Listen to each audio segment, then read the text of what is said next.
There's a new political outfit in town, viewer, and I'm calling it the UBA. Not UPA, but UBA, for Udhayanidhi Bachao Andolan. I'm not here to talk so much about Udhayanidhi's comments. I already have on my show. No one should be surprised or shocked by them, honestly.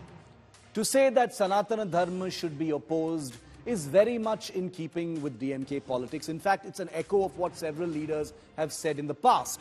And as a matter of debate, I feel it's totally okay to question religion or forms of thought. But it is the set of poisonous words that Udhayanidhi Stalin used that make what he said clearly hate speech.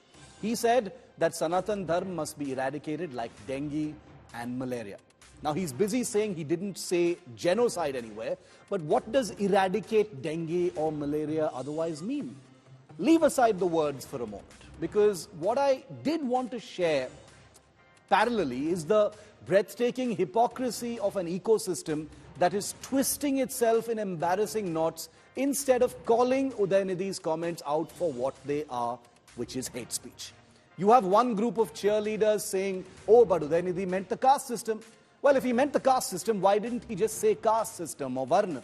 Because Sanatana dharma and caste system are not synonyms. The phrase Sanatana dharma literally has the word dharma in it. So who is Udhayanidhi kidding when he says he didn't mean Hindus? The best part is there's a full squad of beleaguered allied netas like Karti Chidambaram and co. who are clarifying with even greater passion and intensity than poor Udhayanidhi himself.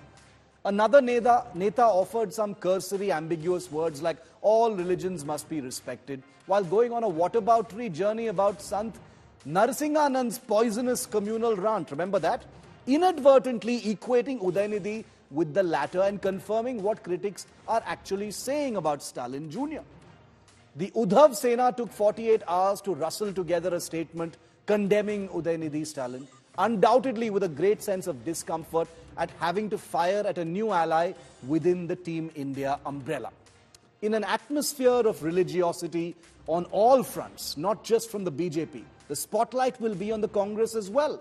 Their Madhya Pradesh frontman, Kamal Nath, is in full Hindu Rashtra mode in the poll-bound state in Madhya Pradesh. Shiv Bhakt Rahul Gandhi went out of his way to pronounce his own religious identity and Shiv Bhakti during last year and this year's Bharat Jodo Yatra. They're close allies with the Stalin family in Tamil Nadu, and yet not one single word. Silence is fine. In election mode, it's sometimes smart to hold your horses and hope for such controversies to blow over. But that doesn't mean the deep lines of hypocrisy don't become apparent. When you're selling a mohabbat ki dukaan, you don't get to choose which bits of hate speech are okay and which bits are not. One section in the media is busy shielding Udhayanidhi by saying Sanatana dharma is basically a North Indian thing, so it doesn't really matter what Udhayanidhi said. Another section says, "Arey, so many big stalwarts have said the same thing, so what's the big deal now?" None of them unequivocally call it out as hate speech. And no matter how many acrobatics Udhayanidhi and his defenders conduct, words like dengue and malaria and eradicate have no two interpretations, and I know you, viewer, agree with me. The thing about hypocrisy is that it makes you look justifiably with anger and outrage on words like termites and phrases like goli maro salon ko, but kindly and armed with nuanced caveats for words like eradicate with dengue and malaria. It is hypocrisy that allows a very vocal section of our political and opinion class to see some things as hate speech and other things as political aggression for social justice. It is hypocrisy that allows one set of speeches to be seen as poison and virus and others to be seen soberly with historical context.